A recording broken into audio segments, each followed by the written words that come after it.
माढा विधानसभेची दहीहंडी मीच फोडणार अभिजित पाटलांचे बबन शिंदे यांना हे आव्हान बघायला मिळाले।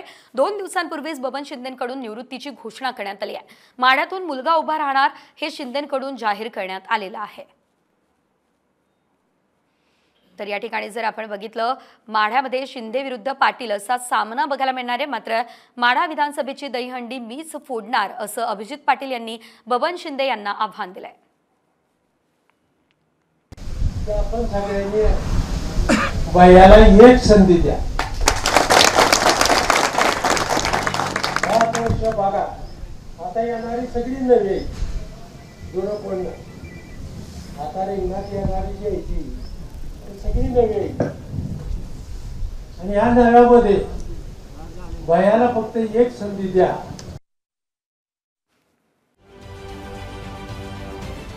महाराष्ट्रातील सर्व बातम्यांचे विश्वासार्ह व्यासपीठ सकाळच्या सर्व सोशल मीडिया प्लॅटफॉर्मला लाईक, फॉलो आणि सबस्क्राइब करा। तसंच सर्व नोटिफिकेशनसाठी बेल आयकॉन प्रेस करायला विसरू नका।